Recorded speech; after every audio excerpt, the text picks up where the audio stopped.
अस्सलाम वालेकुम स्टूडेंट्स। जो हमारा आज का टॉपिक है वो है जनरेशन ऑफ नर्व इम्पल्स, जिसको हम एक्टिव मेम्ब्रेन पोटेंशियल बोलते हैं।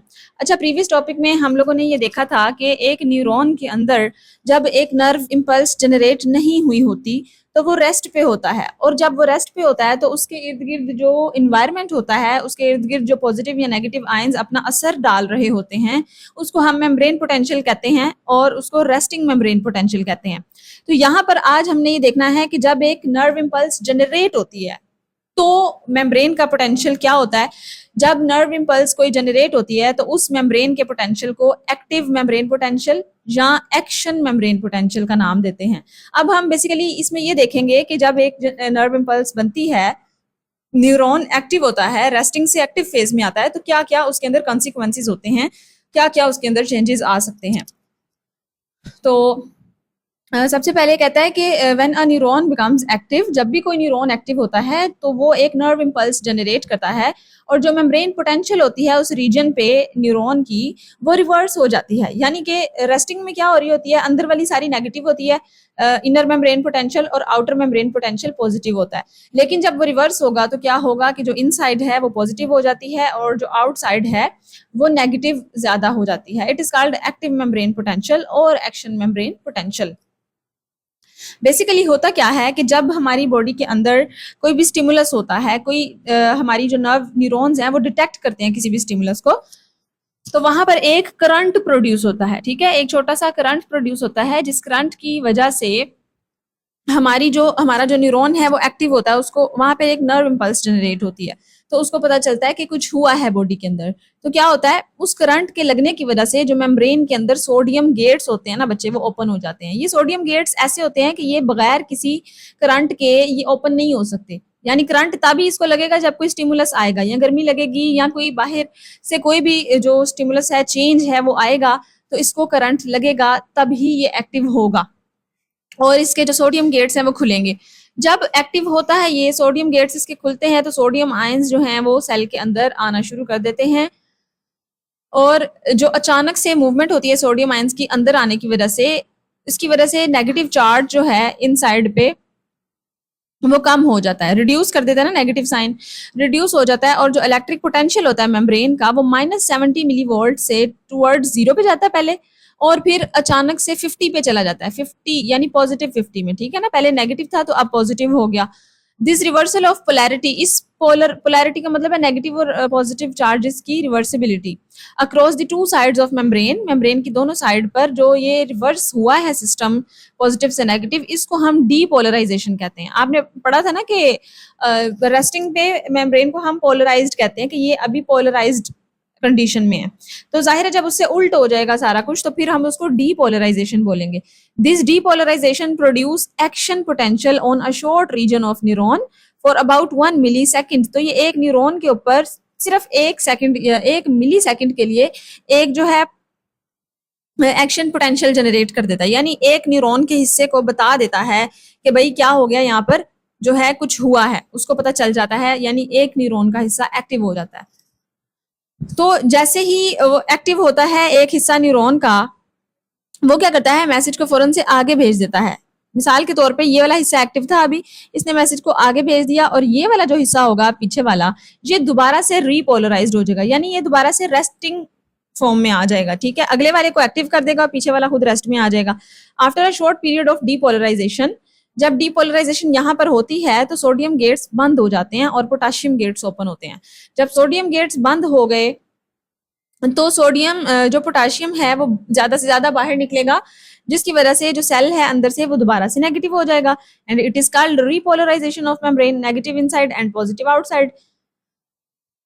तो क्या होगा कि अंदर से दोबारा से नेगेटिव हो जाएगा, तो इस प्रोसेस को हम रीपोलराइजेशन बोलेंगे।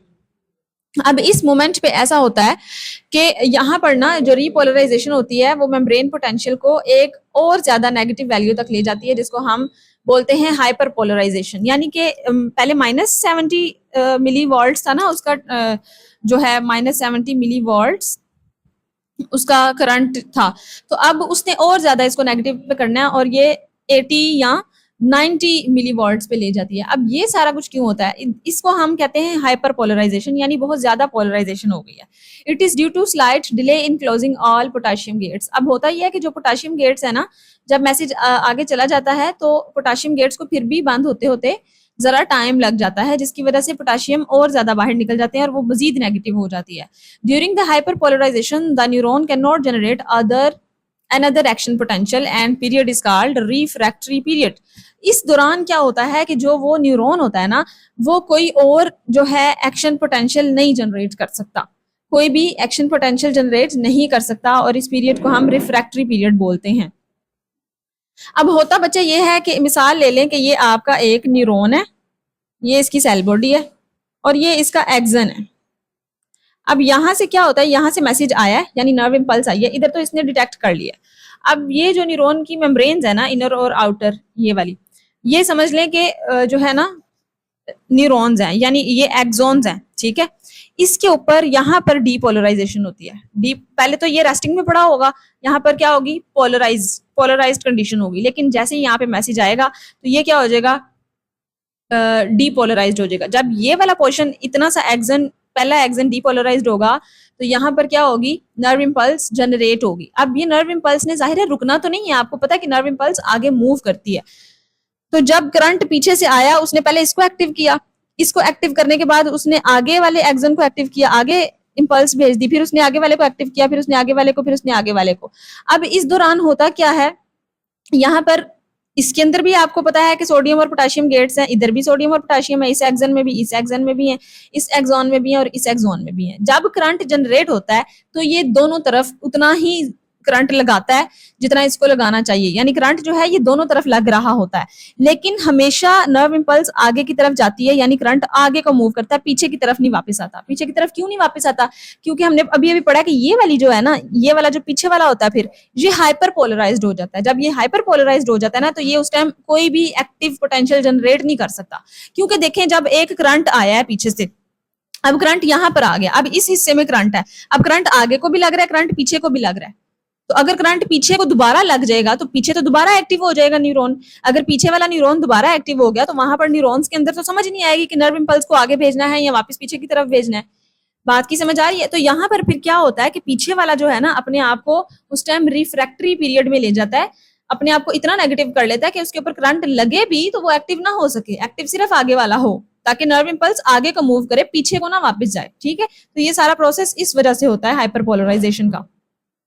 And return to original RMP after a short refractory period. जब ये नर्व इंपल्स आगे, इससे भी आगे मूव कर जाती है, original ionic distribution is restored, दोबारा आयंस रिस्टोर्ड होते हैं, सोडियम पोटेशियम पंप चलता है और मेम्ब्रेन जो है अपने रेस्टिंग मेम्ब्रेन पोटेंशियल पे आ जाती है -70 मिली वोल्ट्स पे। जब ये नर्व इंपल्स कंप्लीटली आगे ट्रांसफर कर गई तो फिर पीछे वाला क्या करता है, खुद को अपने रेस्ट पे ले आता है, खुद को ओरिजिनल वाले अपने मूवमेंट पे ले आता है, ताकि अब पीछे से कोई और नर्व इंपल्स आए तो वो उसको कैच कर सके, यानी पीछे से अगर करंट आए तो वो एक्टिव हो सके।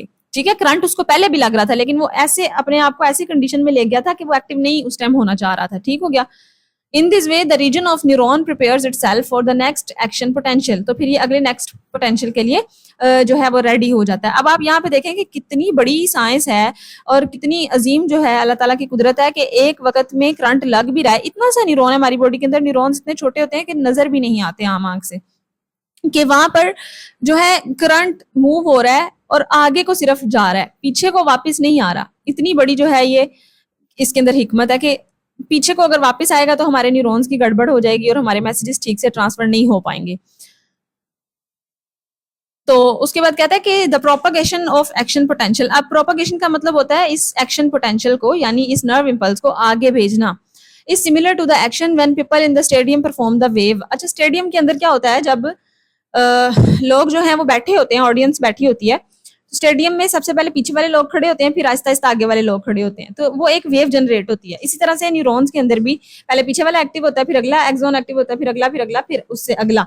Individual stay in place as they stand up, depolarize. अच्छा, अगर ये ऑडियंस समझ ले खड़ी हुई है तो ये डीपोलराइज है, अगर इन्होंने अपने हाथ खड़े किए हैं तो ये एक एक्शन पोटेंशियल जनरेट कर रहे हैं, और अगर ये दोबारा से बैठ गए हैं तो ये रीपोलराइज हो गए हैं। तो यहाँ तक आपको समझ आई बात की, उन्होंने एग्जाम्पल के तौर पर आपको बताया है। अब हम आगे देखेंगे कि जो एक्टिव मेम्ब्रेन पोटेंशियल बना है उसके अंदर, यानी नर्व इम्पल्स जनरेट हुई है, वो आगे कैसे ट्रांसफर होती है, प्रोपगेशन उसकी कैसे होती है।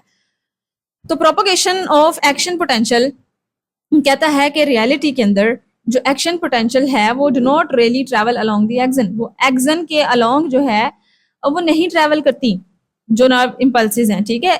रियलिटी में हमें लग रहा है कि वो इसमें कर रही हैं, लेकिन रियलिटी में कहता है कि अलोंग द एक्सन नहीं ट्रैवल करती, rather they are reproduced at adjacent region along the action.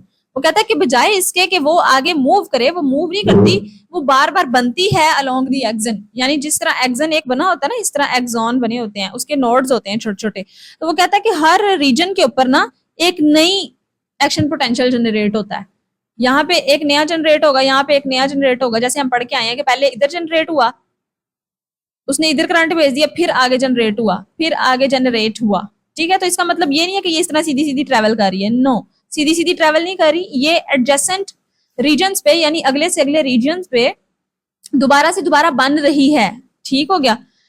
An action potential in a region of axon serves as a depolarization stimulus for the next region। यही मैं बात आपको भी बता कर आई हूं कि आगे जब जाती है वो नर्व इम्पल्स तो डीपोलराइजेशन करवाती है, स्टिमुलस भेजती है नेक्स्ट रीजन के ऊपर। यहाँ पर रीजन के ऊपर भेजेगी तो जो नेक्स्ट रीजन है वो अपना एक एक्शन पोटेंशियल प्रोड्यूस करेगा, ये अपना एक्शन पोटेंशियल प्रोड्यूस कर लेगा।